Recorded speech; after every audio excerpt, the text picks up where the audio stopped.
And God said, Let there be a firmament in the midst of the waters, and let it divide the waters from the waters. And God made the firmament, and divided the waters which were under the firmament from the waters which were above the firmament. And it was so. And God called the firmament heaven. And the evening and the morning were the second day.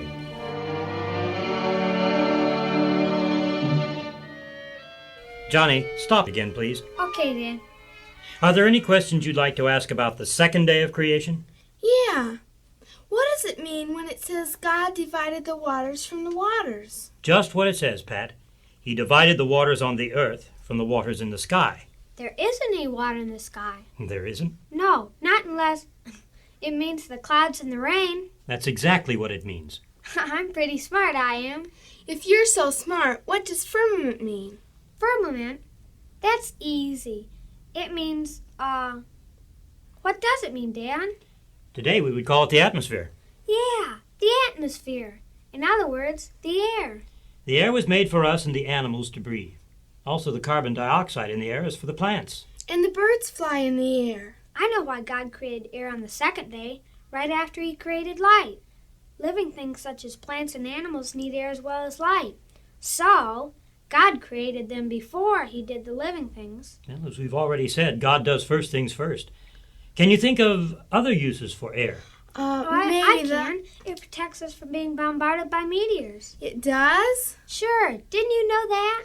I don't even know what a meteor is. Meteors are pieces of a material that fly through space, like the moon, only smaller.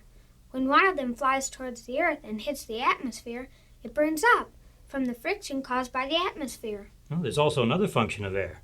You know what it is? We see and feel it every day. You don't know? Well, the atmosphere regulates the temperature. I knew yes. that. So you see, children, it was pretty important, the things God made on the second day of creation. What did he make on the third day? We'll see. Okay. And God said, Let the waters under the heaven be gathered together in one place, and let the dry land appear. And it was so. And God called the dry land earth, and the gathering together of the waters called he seas. And God saw that it was good. And God said, Let the earth bring forth grass, the herb yielding seed, and the fruit tree after his kind, whose seed is in itself upon the earth. And it was so. And the earth brought forth grass, and herb yielding seed after his kind, and the tree yielding fruit, whose seed was in itself after his kind. And God saw that it was good. And the evening and the morning were the third day.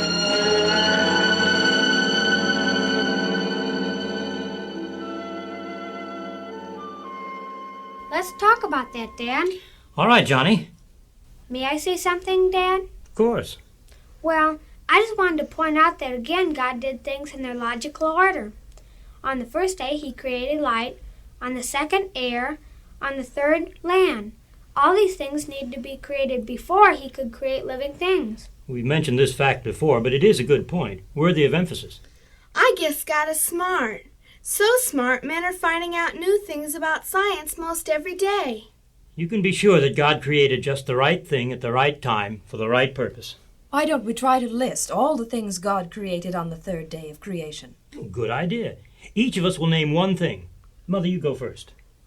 Dry land, Oceans, Mountains, Valleys? plains, islands, minerals, Yes, and that includes iron, copper, granite, marble, silver, gold, and, well, the entire vast storehouse of mineral wealth above and below the ground. Did God actually make the rivers and lakes too? Yes, he did. Whose turn is it to name something that God created on the third day? Mine, I think. Well, he made grass. Fruit trees, all kinds of trees. Flowers. I wonder if we realize how many different kinds of trees there are. I can name quite a few. Apple tree, pear, cherry, plum, orange, lemon, grapefruit, walnut, olive, coconut, banana. But Johnny, you named only fruit trees. Think of the thousands of other kinds of trees there are. Pat, how about you naming some flowers? If she can. Roses, violets, pansies, asters, chrysanthemums, orchids, daisies, primrose, poppies, hollyhocks, sweet peas, lilacs, marigolds, sunflowers, and geraniums. You could go on and on naming flowers and trees, ranging from the simple algae, no bigger than a dot, to the huge redwood trees that grow on the Pacific coast of the United States. And the wonderful thing about all plant life is that plants reproduce themselves, each after its own kind. We just studied that in school. Some reproduce themselves by dividing their cells. Others do it with seeds that are scattered by the wind, carried away by water, animals, or insects. Just think, children, of the secrets of life that are contained in seeds, however small, and how God repeats the act of creation in them over and over, day after day, year after year. There are other marvelous things about plants. They are the only organisms on Earth that are actually able to create foodstuffs. All life depends on them. Which reminds me, I'm hungry. What do you mean, Mom? Plants create foodstuffs. For one thing, they manufacture oxygen, which we need to breathe. The plants also know the secret of using sunlight to produce carbohydrates, or sugars, and starches. Well, this all takes place in the green leaves of plants. Plants also know how to extract nitrogen and other chemicals from the soil and convert them into proteins. I never knew plants did all that. And I never knew Mother was so smart. I think we've taken Mother too much for granted, just like we take God's world for granted. We don't stop to think of the countless marvels that lie in all creation.